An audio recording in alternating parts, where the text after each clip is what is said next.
In Denver, I buy a lovely little book by Patti Smith called Wool Gathering.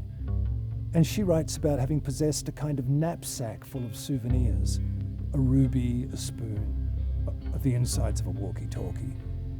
It's a lovely thing to read under a blue sky on a bench in Colfax Street in Denver.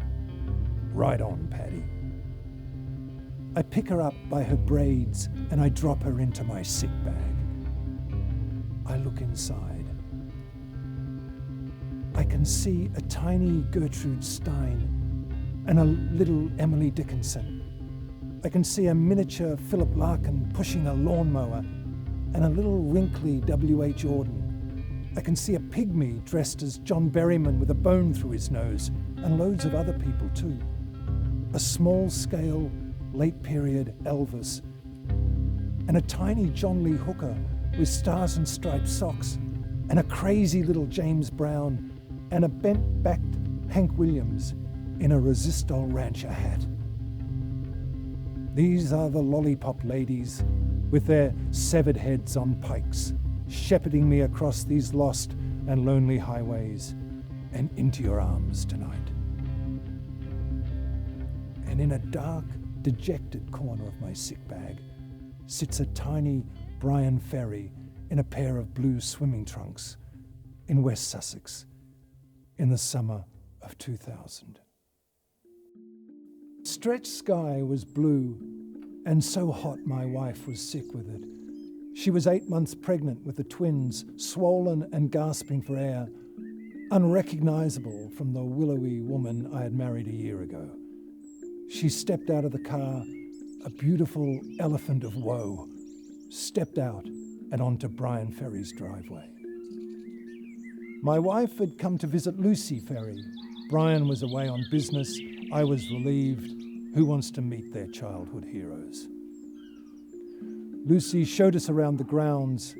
We saw the walled garden all in bloom. We saw the orchard full of apples. We saw the swallows and the martins. We saw the falling horse prancing in the fields. In the noonday sun, the women were as white as snowflakes. I drifted away and found a swimming pool surrounded by a high hedge.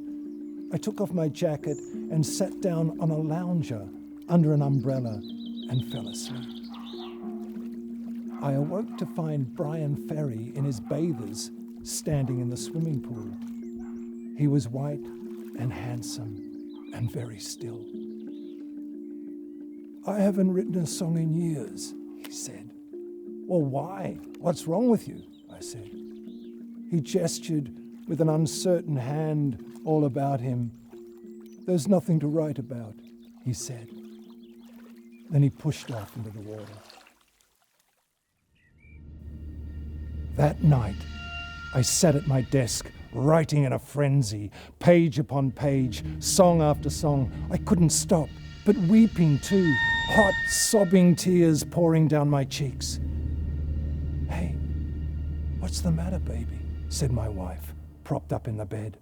"I'm a fucking vampire," I cried, thinking of Brian Ferry and his bursting flowers and his prancing horses and his flight of swallows and his hedge swimming pool and his lovely wife.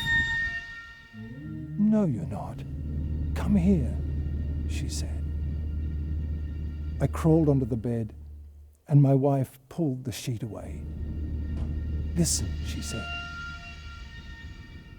I put my ear against her distended stomach, her knapsack, and listened. I could hear little trapped people swimming around within. "They are eating me from the inside," she said. "Lucky them," I said. "I'm serious," she said. But she had fallen asleep, and I crawled off the bed, along the floor, and up the wainscot, and along the panelled ceiling. I pressed my ear to the ceiling and listened.